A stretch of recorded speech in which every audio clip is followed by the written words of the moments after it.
ரெண்டு பேர்ல யாரா வந்து சொல்ல வேண்டியதானே? நீ அப்பப்ப வந்து உட்காந்துக்கிற உங்க வீட்டு தேடி போன்னு சொல்ல வேண்டியதானே? வீட்டுக்கு வரவங்கள நம்ம எப்படி சொல்ல முடியும்? எனக்கு தெரிஞ்சதுதான் சார் நான் வரேன். இது அவங்க கஷ்டப்படுறாங்க ஆமா தெரிஞ்சதான் சார் வரேன். காலைல எத்தனை மணிக்கு டிஃபன் தந்தாங்க? இது மாதிரி தான் கேட்போம். அம்மா உனக்கு எத்தனை மணிக்கு டிஃபன் தந்தாங்கன்னு கேக்குற கேள்வியே வில்லங்கமான கேள்வி.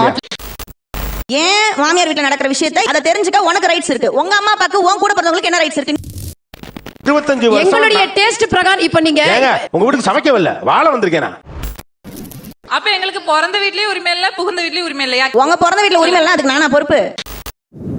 தாய்மாமனை பத்தி அவ்வளவு பேசுறோம்ல, உங்க அண்ணங்கிறதுனால அப்படி பேசுறீங்க. தாய்மாமன் ஒரு பெருசு, அத்தை ஒரு பெருசு இல்லையா? இந்த வீடியோவில் வரும் மீம்ஸ்கள் அனைத்தும் சிரிப்பதற்கு, அதை மீறி உங்கள் மனதை புண்படுத்தி இருந்தால் உங்க வீட்டு பிள்ளையா நினைச்சு எல்லாரும் என்னை மன்னிச்சிருங்க. உங்க அண்ணிமார்கள்ட்ட நாங்க உங்க நாத்தனார்கிட்ட நீங்க என்ன கேட்க விரும்புறீங்கிறத இதில் எழுதி போடுங்க அப்படின்னு சொல்லிட்டோம். மனதில் இருக்கும் பகையை அப்படியே வைத்திருந்தால் அது விஷமாக மாறி உங்களையே கொன்றுவிடும். அதற்காகத்தான் இந்த உடனடி ஏற்பாடு. யாருன்னு நான் சொல்ல மாட்டேன், ஆனா நீங்க கேள்வியை கேட்ட உடனே கண்டுபிடிக்கிறீங்கன்னு பாப்போம். எல்லோரும் தயாராக இருக்கிறீர்களா?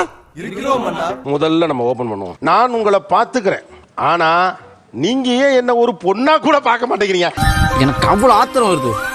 இறங்கினா இதை கேட்டது யாராக இருக்கும்? எந்த நாத்தனாராக இருக்கும்? எங்க அண்ணியா இருக்கும். உங்க அண்ணியா இருக்க வாய்ப்பு கண்டிப்பா இருக்கும். உறுதியாக, நிச்சயமாக. போதுமா? சொன்ன உங்க பேரு அனிதா. யார் அனிதா? கேட்ட சொல்லு முதலியா இழிக்கிற. அவங்க எங்களை ஒரு மனுஷியா கூட அவங்க மதிக்கல. எங்களை ஒரு மிஷினா பாக்குறாங்க. காலையில எந்திரிக்கிறோம், வேலை பாக்குறோம், 24 hours நாங்க வேலை பார்த்துக்கிட்டே தான் இருக்கணும். அட நீங்க வேற. அவங்க வருவாங்க, வாரத்துல 4 நாள் இங்கதான் இருப்பாங்க, 2 நாள் தான் அவங்க வீட்டுல இருப்பாங்க. வரும்போதே ஒரு கால் வந்துரும். ஹலோ, நான் கபாலி மிஸ்ஸஸ் பேசுறேங்க.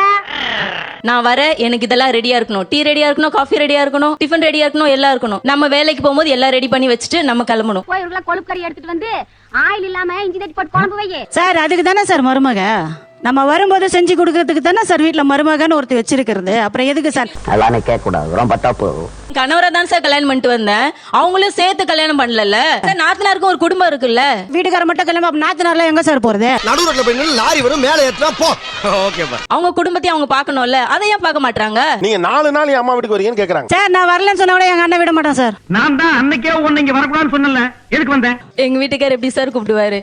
வரவங்கள வேண்டான்னு தடுத்து அனுப்ப முடியுமா? இதுவாயா தமிழ் கலாச்சாரம்? ரெண்டு பேர்ல யாரா வந்து சொல்ல வேண்டியதானே? நீ அப்பப்ப வந்து உட்காந்துக்கிற உங்க வீட்டு தேடி போன்னு சொல்ல வேண்டியதானே? எப்படி சார் சொல்ல முடியும்? வீட்டுக்கு வரவங்கள நம்ம எப்படி சொல்ல முடியும்? அடுத்த தடவை நீ இந்த வீட்டுக்குள்ள வந்த உன் தலையில தீய வச்சிருவேன். ஒரு தடவை வந்து ஒரு ஒளிவு மறைவா தான் சொல்ல முடியும், அதுக்கு நேரா சொல்ல முடியுமா? நேரா சொன்னா குடும்பம் பிரிஞ்சிரும். ஒளிவு மறைவா சொல்லித்தான் இருக்கீங்க. ஆனா அவங்க புரிஞ்சிக்கல. நீ இங்க தங்கி போறக்கு இதெல்லாம் குற்றாலமா கொடைக்கானலடா? கூட பிறந்த அண்ணன் சொல்றதை விட வேற என்ன சார் வேத வாக்கு பேரு? சார் அண்ணன் சொல்றா அதெல்லாம் ஓகே, அவங்களும் ஒரு பொண்ணு தானே சார், அவங்களுக்கு தெரியாதா? ஒரு பொண்ணோட மனசு இன்னொரு பொண்ணுக்கு தான் தெரியும் சொல்லுவாங்க. நம்மளுடைய வலி எப்படி இருக்கும்? அவங்களும் 24 hours ஒர்க் பண்ணிக்கிட்டே இருக்காங்களே, அவங்களுக்கு தெரியாதா? நம்ம மட்டும் வந்து இங்க சொகுசா உட்கார்ந்து சாப்பிடுறோமேன்னு சொல்லிட்டு. உனக்கெல்லாம் மானம், சூடு, சொரணை, ஈனம் எதுவுமே கிடையாதா? எனக்கு தெரிஞ்சதுதானே சார் நான் வரேன். ஏன்னா எங்க அம்மா வீட்டுக்கு நான் வரேன். இது அவங்க கஷ்டப்படுறாங்க ஆமா தெரிஞ்சா தெரிஞ்சதான் சார் வரேன். அது ரொம்ப தவறான வாதம் சார். பொம்பளைக்கு அடக்க இருக்கணும், அகம்பாவ இருக்க கூடாது. அவங்க இப்படி சொன்னா நம்ம என்ன செய்ய முடியும்? இப்ப நீங்க 4 நாள் வந்து உங்க அம்மா வீட்டுல இருக்க மாதிரி அவங்க 4 நாள் அவங்க அம்மா வீட்டுல போயிருந்தா நீங்க ஒத்துப்பீங்களா? அது எங்க அண்ணன் பிரச்சனை, அவங்க பிரச்சனை சார், என் பிரச்சனை இல்ல அது. I don't care. நல்ல வேளை எங்க பொண்ணுக்கு எதையும் உங்க வீட்டுல கொடுக்கல போய். சிரிக்கிறானி வெக்கமா இல்ல?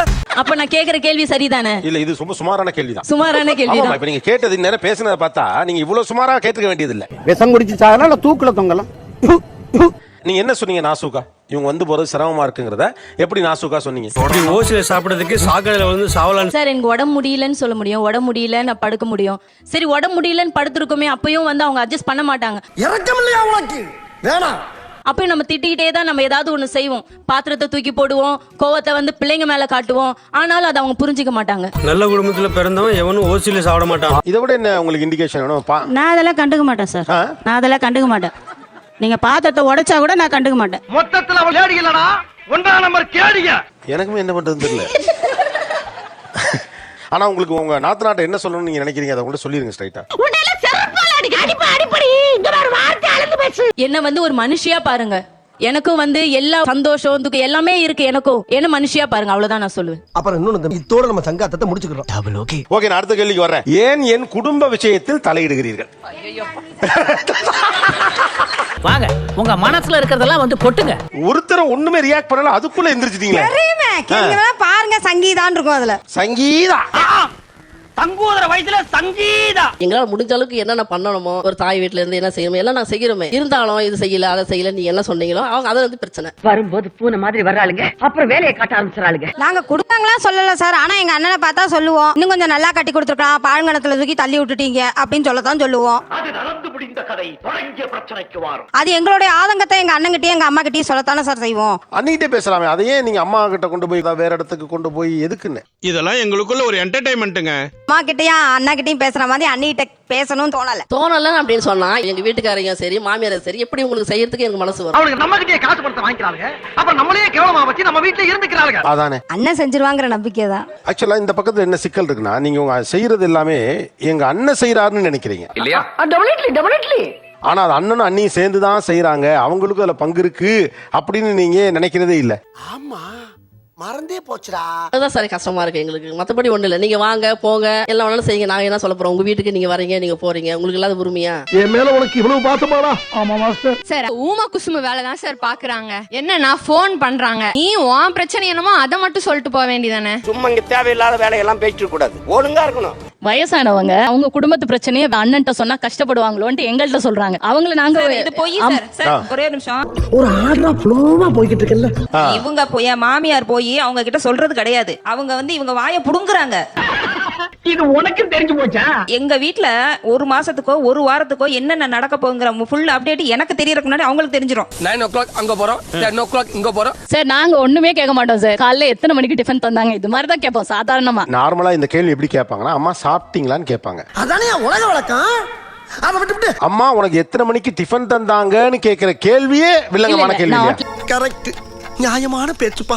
சார் ஒரே நிமிஷம், இருங்க ஒரு ஆள் உங்க கொஸ்டின் குசும்பா இருக்கு பாத்தீங்களா, அது அவங்களுக்கு தெரியும். அப்ப எல்லாம் பிளான் பண்ணி பண்றீங்க ஏம்மா?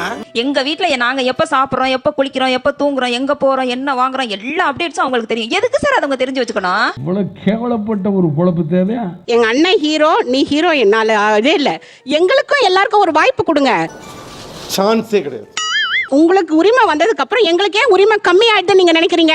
இப்ப இதுல நாத்தனார் உரிமைன்னு ஒண்ணு கிடையாதா? வாய்ப்பு இல்ல ராஜா, வாய்ப்பு கிடையாது. ஒரு பொண்ணு கல்யாணம் ஆகி ஒரு புகுந்த வீட்டுக்குள்ள வரா, அப்ப நீ வந்து என்னவா நினைக்கணும், அவளையும் சேர்த்து வச்சுதான் நம்ம பேசணும்னு நினைக்கணும். நீ என்ன நினைக்கிறது? என்னமா நினைக்கிறேன். அவளை பிரிச்சு வச்சுட்டு என் தம்பி தான் வேணும், என் அண்ணன் தான் வேணும், அவன்கிட்ட மட்டும் தான் நான் எல்லாமே நான் சொல்லுவேன், அவள்கிட்ட மட்டும் தான் நான் உரிமையோட இருப்பேன். கட்டபொம்மை வெள்ளக்காரங்கிட்ட கேட்ட மாதிரி கேக்குறாளே, அண்ணி வந்து என்ன வேத்தாளு அப்படின்ற மாதிரி நீங்க ஏன் நினைக்கிறீங்க? உங்களுடைய பர்சனல் விஷயத்திலயோ உங்க கணவன் மனைவியோ நாங்க தலையிட்டோம்னா அது தப்பு. ஏது எதுக்குங்கிற கேள்வியே என்கிட்ட கேட்கப்படாது. நீங்க தனி மனிதனை கல்யாணம் பண்ணல, ஒரு குடும்பத்துல இருந்து ஒரு சகோதரனை ஒரு மகனை எல்லாரும் இருக்கிறவன நீங்க கல்யாணம் பண்றீங்க. இதுக்கு தான் நீங்க பஞ்சாயத்துக்கு வேணுங்கிறது. ஆனா நீங்க கல்யாணம் ஆன அடுத்த செகண்ட் நாங்க யாருமே வேண்டாம் நீங்க தான் வேணும், எந்த விதத்துல நீங்க முடிவெடுப்பீங்க? எல்லாம் டப்பு நடிக்கிறீங்க. அவங்க நம்மளை விட்டுட்டு தனியா நம்ம ஹஸ்பண்டோடயோ மாமியாரோடயோ போய் பேசல, நம்மள ஓரமா ஒதுக்கிட்டாங்களோன்னு ஒரு கில்ட்டி எங்களுக்கு வருது. என்னை கண்டுக்கிறது இல்லையா? அவாய்ட் பண்றாங்களா? இவங்களுக்கு பயம். இன்னொன்னு மெயினா என்ன நடக்குதுன்னா, இங்க என்ன நடக்குதோ அடுத்த செகண்ட் அவங்க அம்மா வீட்டுக்கு போன் போகுது. இந்த விஷயம் நான் என்ன கேக்குறேன், நான் வந்து எங்க வீட்டு பொண்ணு சார், நான் எங்க வீட்டுல என் விஷயத்தை பத்தி பேசுறேன் எங்க அம்மா கிட்டயும் என் தம்பி கிட்டயும்.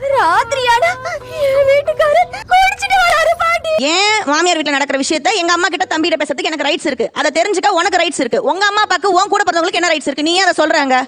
உலக சண்டை ஓஞ்சாலும் உங்க சண்டை ஓயாது போல இருக்கு. நீங்க எங்க வீட்டு விஷயத்தை சேர்த்து தானே சொல்றீங்க. இங்க உங்க அண்ணன் வீட்லயோ தம்பி வீட்லயோ இங்க என்ன நடக்குதோ அதை போய் நீங்க உங்க ஹஸ்பண்ட் வீட்ல சொல்றீங்கல்ல. அது நீ இப்படி எங்களை மடக்கவே நான் எதிர்பார்க்கவே இல்ல. நாத்தனார் யாரும் அந்த மாதிரி சொல்றதே கிடையாது. சொன்னா அசிங்கம் வந்து எங்களுக்கு தான். நீங்க ஒரு நாத்தனாரா இருந்து உங்க அம்மா வீட்டை விட்டு கொடுப்பீங்களா ஹஸ்பண்ட் கிட்ட? இல்லை இல்லை இல்லை சார் அவங்களுக்கு ஒரு பிரச்சனைனா உங்க அம்மா வீட்டை தேடி வராங்கல்ல சார், அது மாதிரி எங்களுக்கு ஒரு பிரச்சனை நாங்க எங்க அம்மா வீட்டை தேடி தானே சார் போக முடியும். சரி, உன் சைடுலயே ஒரு நியாயம் இருக்கு. சார் இவங்க புரிஞ்சுக்கவே மாட்டேங்கிறாங்க சார். இப்ப நான் வரேன் சார், என்னால இவங்களுக்கு பிரச்சனைன்னு வச்சுக்கோங்களேன். ஏமா நீ வாரத்துக்கு 4 நாள் வரமா, எனக்கு ஒரு நாள் பிரச்சனைனா அவங்க அம்மாட்ட சொல்லட்டும். தினமும் பிரச்சனை. இப்ப நான் வந்து எங்க ஹஸ்பண்ட் வீட்ல எனக்கும் என் ஹஸ்பண்டுக்கும் இஷ்யூ, எனக்கும் என் நாத்தனாருக்கும் இஷ்யூன்னு சொல்லிட்டு என் அம்மா கிட்ட என் தம்பி கிட்ட நான் சொல்றேன் சார். என் வீட்டுக்காரர் என்ன கொத்தடிவ மாதிரி எல்லாம் நடத்திட்டு இருக்கான், ஆனா அடிக்கிறான், ஊனா குத்துறான். இத இவங்களுக்கு என்ன வேலை தெரியுமா, அதுல உங்களுக்கு ஒரு அல்ப சந்தோஷம், நம்ம நல்லா இருக்கோம், நம்ம நாத்தனாருக்கு ஏதோ விஷயம்ட்டு உடனே அவங்க வீட்டுக்கு போன் பண்ணி சொல்ல வேண்டியது. நோ சார், என்ன பத்தி யாரோ உங்ககிட்ட தப்பா சொல்லிருக்காங்க சார். சார் இப்ப எங்க அம்மா வீட்டு ஸ்டைல்ல பண்ண சமையல் வேற மாதிரி, இப்ப எங்க வீட்ல தேங்காய் அரைச்சு விட்டு பண்ணுவாங்க. இப்ப அவங்க வீட்ல வந்து தேங்காயை அரைச்சு விட மாட்டாங்க. நீ புடுங்குறது பூராமே தேவையில்லாதான், ஆணியா புடுங்க வேணாம். அந்த டேஸ்டே வேற ஆயிடும். நான் என்ன சொல்ல வரேன், உங்க அம்மா செஞ்ச மாதிரியே தான் உங்க அண்ணியும் செய்யணும்னா உங்க அம்மாவோட உங்க அண்ணன் இருக்க சொல்லுங்க. ஏன் கல்யாணம் பண்ணி வச்சீங்க? இது என்ன சார் பம்பா இருக்கு? ஆமா, இது என்ன கதையா இருக்கு? கை தட்டல ஒண்ணுமே இல்ல சார். அவன் யாரா உள்ள கை தட்டுனவன்? 25 வருஷம் எங்களுடைய டேஸ்ட் பிரகாரம் இப்ப நீங்க ஏங்க உங்க வீட்டுல சமைக்கிறதுக்கு வரலங்க, உங்க வீட்டுக்கு சமைக்க வரல, வாழ வந்திருக்கேன் நான். சரி இப்ப சொன்னியே இது கரெக்ட். சரி, நாத்தனாருக்கு என்ன உரிமை இருக்கு முதல்ல சொல்லிருங்க. அத சொல்றதுக்கு தான்டா நான் ஆவலா இருக்கேன். எங்க அம்மா அப்பா வீட்ல ஒரு ஃபங்க்ஷன் நடக்க போகுதுன்னு வச்சுக்கோங்க, என்கிட்ட கேட்கணும், நீ உனக்கு அந்த டேட் கன்வீனியன்ட்டா, நீ வருவியா அப்படின்னு என்ன கேட்டுட்டு தான் அந்த டேட் வைக்கணும். என் கட்டளையே சாசனம். சாணிய வாரி உன் மூஞ்சில தான் பூசணும். அண்ணன் தம்பிக்கு பொண்ணு பார்க்கும்போது நம்ம கிட்ட கண்டிப்பா இது பண்ணி தான் முடிவெடுப்பாங்க. பொண்ணு பார்க்கும்போது ஓகே, அண்ணன் தம்பிக்கு பொண்ணு பாக்குறப்ப நம்மளே கேட்கணும், உரிமை இருக்கு. உங்க ஆசை நியாயமானது, உங்க நேர்மை எனக்கு ரொம்ப பிடிச்சிருக்கு. வேற சார், என் தம்பிக்கு குழந்தை பிறந்ததுன்னா சார் அவனுக்கு செய்ய வேண்டிய எல்லா முதல் செய்யறதையும் நான் தான் சார் செய்வேன். அது என் உரிமை. காதல் நோய் மாதிரி ஒரு பேர் சொல்லி சொன்னாங்க, நான் குச்சின்னு வச்சிட்டேன். எங்களோட அம்மா வீட்டு சம்பிரதாயம் என்னங்கறதை எங்களை கேட்டு தான் செய்யணும். இதுவே என் கட்டளை. அதாவது அந்த வீட்டுல மாமியார் இல்லாத பட்சத்துல அந்த வீட்டுடைய சம்பிரதாய நடைமுறைகளை நீங்க நாத்தனாரை தான் கேட்கணும். அது எனக்கு தான் தெரியும். கருத்துக்களை மிக கச்சிதமாக கவுகிறீர் போங்கள். சார், எங்க அம்மா வீட்டு கிச்சன்ல கடைசி வரைக்கும் எனக்கு உரிமை இருக்கணும் சார். நான் கல்யாணம் ஆகி வந்துட்டேன், நான் மட்டும் தான் சமைப்பேன், நீ உள்ள வரக்கூடாதுன்னு சொல்லக்கூடாது சார். இன்னைக்கும் முருங்கக்காய் குழம்பா வேற குழம்பு வைங்கடி, உடம்பு தாங்காது. அப்ப எங்களுக்கு பிறந்த வீட்லயும் உரிமை இல்ல, புகுந்த வீட்லயும் உரிமை இல்லையா கிச்சன்ல? உங்க பிறந்த வீட்டுல உரிமை இல்ல, அதுக்கு நானா பொறுப்பு? வாய் இவளுக்கு ரொம்ப நெழுது விட்டா. அவங்க கிச்சனுக்கு வருவாங்க சார், என்ன சிங்கே கழுவாம வச்சிருக்க, என்ன பாத்திரம் இவ்ளோ போட்டு வச்சிருக்க, அந்த குறை சொல்லக்கூடாது இல்ல. It's very wrong bro, it's very wrong. பத்த வச்சுட்டு போற மாதிரி தானே சார் ஆக்சுவலா பண்ணிட்டு போறாங்க. வரீங்க, உங்களுக்கு அடுப்படியில இடம் கொடுக்குறோம், ரைட். கிச்சனுக்குள்ள இடம் கொடுத்தா தான் கலகம் பண்ணி விட்டுறீங்கங்கறாங்க. வரும்போது பூனை மாதிரி வர்றாளுங்க, அப்புறம் வேலையை காட்ட ஆரம்பிச்சாளுங்க. சார் அது நம்ம பார்க்கும்போதே அப்படி தெரியுது சார். இப்படி இருக்கே, இதை பண்ணலாம்ல, இது இப்படி ஆர்கனைஸ் பண்ணி வை, நானே சொல்லிடுவேன் கூப்பிட்டு. அதான் பிரச்சனையே. அத ஏன்ட்ட சொல்லுங்க. பொதுவா மாமியார் கேக்குற மாதிரியும் அவங்க தம்பி கேக்குற மாதிரியும் சொல்லாதீங்கன்னு தான் நான் சொல்றேன். விடப்பா, தெரியாம கேட்டுட்டேன். தெரிஞ்சே பேசுற நீ. சார், அது நான் தான் பெஸ்ட்னு காட்டுறதுக்காக அதை சொல்லிடுறது. அப்ப இப்படி பண்ணா அவங்க எப்படி கிச்சனுக்குள்ள வர்றது? ரொம்ப கரெக்டா சொன்னப்பா, இது முதல்ல சொல்லிட கூடாது. நீங்க உரிமை எடுத்துக்கிறேன் பேருன்ட்டு அவங்களுடைய வேல்யூவை நீங்க குறைச்சிக்கிட்டே இருக்கீங்க. அவ கிச்சனை சரியா மெயின்டைன் பண்ண மாட்டேங்கிறா, உள்ளே சரியா வளர்க்க மாட்டேங்கிறா. பாரு, பிள்ளைக்கு தாயர் கூட போடாம பிச்சைக்கார வீட்டு பிள்ளை மாதிரி விட்டுக்கா பாரு. எங்க அம்மாவுக்கு என்ன டயத்துல அவ டிஃபன் கொடுக்குறான்னு தெரியல அப்படின்னு நீங்க பண்ணீங்கன்னா எனக்கு தொந்தரவு செய்கிற ஒரு ஆளை நான் எப்படி நல்லபடியா நடத்த முடியும்? என்னடா தாத்தா இப்படி பேசுறாருன்னு கோச்சுக்காதீங்க சார், இப்ப இவங்க இன்டர்ஃபியர் ஆகும்போது எங்க வீட்டுக்காரே தப்பு பண்ணாலும் அவங்களோட ஹீரோயிசம் அதிகமாயிடுது சார். இவங்க வந்து தலையிடும் போது நம்ம வீட்டு பக்கம் நம்ம அக்கா நமக்கு சப்போர்ட்டிவ் இருக்கா, என் பக்கம் நான் இருந்தாலும் நான் டவுன் ஆயிடுறேன். அந்த இடத்துல நான் அடக்கப்படுறேன். அவ்வளவு ஆத்திரமா இருக்கு. இவ்வளவு நாளா கோவத்தை அடக்கி வச்சிருந்தேன். இந்த ஃபங்க்ஷன் டைம்ல நம்மளோட கருத்தை சொல்ல முடியாது. மாமியாரே அதை அக்செப்ட் பண்ணிக்குவாங்க. சரி, எங்கன்னா சொல்லிட்டு போறான், இவங்க அதை சொல்லக்கூடாது அப்படின்னு சொல்லுவாங்க. பெரிய மனுஷங்க பேசுற குத்திடுவேன். ஆக்சுவலா நீங்க எப்ப மாமியார் ஆகலாம் அப்படின்னா அவங்க வந்து உங்ககிட்ட கம்ப்ளைண்ட் பண்றப்ப தான் நீங்க ஒரு மாமியார் ரோல் எடுக்க முடியும். காலி என்ன சொன்னா கரெக்டா தான் இருக்கும். இருக்காதா பெண்ண? மாறா நீங்க முன்னதாகவே உள்ள வர்றப்ப என்ன ஆகுதுன்னா அந்த வீட்டோட பெண் தனித்து விடப்படுறாங்க. ஆமாப்பா, ஆமா. சரி, நான் ஒரே ஒரு விஷயம் கேக்குறேன் சார். நாங்க எல்லாருமே நாத்தனார்கள் தான். சரி, நாங்க மாமியாராவும் இல்ல. சரி, நாங்க ஃப்ரெண்டும் கிடையாது. கரெக்டா சொன்னீங்க. நாங்க எதிரியும் கிடையாது. நாங்க உங்க லைஃப்ல நாங்க யாரு? இது நியாயம். நாங்க யார் உங்க லைஃப்ல? Good question. அப்போ ஒரு அக்கா தங்கச்சியாவா இருந்துட்டு ஃப்ரெண்ட்லியா இருந்துட்டு போக வேண்டியது. எப்படி அடிபணிஞ்சு சொல்லுங்கள் அப்படி நாங்க இருக்கணுமா? இப்படி குண்டக்க மண்டக்க பேசினா ஒரு மனுஷன் என்னதாப்பா பண்ண முடியும்பா? எப்படி இருக்கணும், நாங்க எப்படி இருக்கணும் நீங்க சொல்லி கொடுங்க, நாங்க எடுத்துக்கிறோம். நீங்க உங்களுடைய வார்த்தைகளே அதுதான் தெரியுது. நீங்க விட்டு கொடுக்க வேண்டாம் தான் சொல்லுங்க. அப்படியா? அப்படித்தான். எங்க ரோல் என்ன? இல்ல அவங்க என்ன சொல்றாங்கன்னா நீங்க எது சொன்னாலும் ஏதாவது பதில் சொல்றீங்க. நாத்தனாரா என்னுடைய ரோல் என்ன நீங்க சொல்லிருங்கங்கறாங்க. சொல்லிரவா? சொல்லுங்க. நீங்க சிஸ்டர் மாதிரி இருக்கணும். சிஸ்டர் இதுல எல்லாம் தலையிடுவாங்க. என்னடி குடும்பம் நடத்துறேன்னு கேட்பாங்க. சார், அதுவே அன்பா இருங்கம்மா, இந்த அன்பாலாம் சொல்ல மாட்டாங்க சிஸ்டர். அன்பா பேசி திருத்த முடியாது, அடிச்சுதான் திருத்தணும். அப்ப உங்களுக்கு கோவமா வராதா? கோவம் வராது சார். வராதுல. அப்ப இவங்க பண்ணல மட்டும் கோவம். ஏமா நீங்க என்னமா சிஸ்டர் நீங்க இப்போ? அப்ப சிஸ்டர் இல்ல, முடிஞ்சு. அப்ப வேற யார்? இரியா யோசிக்க முடியா? அப்ப யோசி. வெல்விஷரா இருக்கணும் சார். வெல்விஷர்னா என்ன பண்ணணும்? அதான் சார், என்னோட நல்லது அவங்களோட நல்லது, எங்களோட ரெண்டு பேரோட பாண்டிங் கடைசி வரைக்கும் ஒன்னா போகணும். அவ்வளவு நல்லவரா நீங்க? அவ்வளவு சொல்லுங்க. இப்ப ஒரு வெல்விஷரா யாரு வேணாலும் இருக்கலாம். இவ்வளவுதானா ஒரு நாத்தனாருக்கு உங்க வீட்டுல இருக்க உரிமை? பக்கத்து வீட்டுக்காரர் மாதிரி கிட்டத்தட்ட நீங்க சொல்றது கரெக்ட்டுங்க. கரெக்ட். அதான் நான் சொன்னேன். கரெக்டா கண்டுபிடிச்சிட்டீங்க. இந்த குடும்பத்துல நான் யார் நீங்க யாருமே நான் நினைக்கிற அந்த ஒத்த வார்த்தையை சொல்லவே இல்லை. அவன் என் பிள்ளைக்கு அத்தனை சொல்லேங்க. தாய் மாமனை பத்தி அவ்வளவு பேசுறோம்ல. ஏன்டா போய் எமோஷன் ஆற நீ? ஏன் எமோஷன் ஆற நீ? அது ஏன்னா அதெல்லாம் உங்க அண்ணே, அதெல்லாம் உங்க அண்ணேங்கிறதுனால அப்படி பேசுறீங்க. தாய் மாமன் ஒரு பெருசுனா அத்தை ஒரு பெருசு இல்லையா? அத்தைக்காரியை விட யார் உரிமை எடுத்துட முடியும் ஒரு பிள்ளை மேல? அப்படி கேளுங்க, அறிவு வரட்டும். சரி விடுங்க. நீங்க ஆடு சொல்லுங்க. ரொம்ப மிக மிக சொற்பமான உறவுகள் தான் கடைசி வரைக்கும் இருக்கும். உங்களோட பிளட்ல வராம இருக்க ஒரே ரிலேஷன்ஷிப் நாத்தனார் மட்டும்தான்.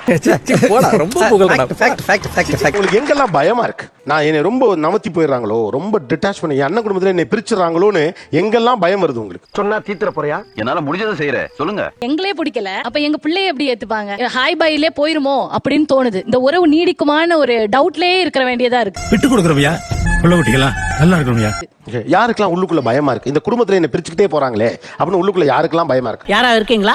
இருந்தா தைரியமா சொல்லுங்க. சில சமயம் ஒரு ஃபங்க்ஷன்ஸ்லாம் ரேரா மீட் பண்ணிக்கிறோம். ஃபேமிலி பிரச்சனை, நம்ம போய் ரெகுலரா அந்த குழந்தையெல்லாம் பார்க்க முடியலன்னு வச்சுக்கோங்க. சுத்தி வளைச்சு பேசாம விஷயத்துக்கு வாங்க. ஒரு வீட்டு காமன் ஃபங்க்ஷன்ல போய் என் தம்பி குழந்தை நான் தூக்குறேன், கொஞ்ச நாள் என்கிட்ட வர மாட்டேங்குது சார்.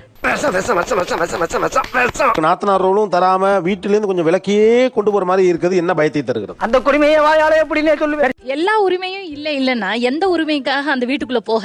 அப்ப அந்த வீட்டுக்குள்ள நம்மளே ஒரு தேர்ட் பர்சனா மாதிரி தான் போக வேண்டியதா இருக்கு. கேக்குறது கொஞ்சம் கசப்பா இருந்தாலும் இதுதான் உண்மை. ஒரு ஃபங்க்ஷனா இருக்கணும், கரெக்ட் டைம் போயிட்டு வந்துடும். எதுக்கு அவங்களுக்கு பர்டன்? அவங்களுக்கு டிஸ்டர்பன்ஸ் இல்லாம நிம்மதியா போட்டோம். நம்மளால எந்த பிரச்சனையும் வரக்கூடாதுன்ட்டு நம்ம உண்டு நம்ம சோழி உண்டுன்னு போயிடுறது.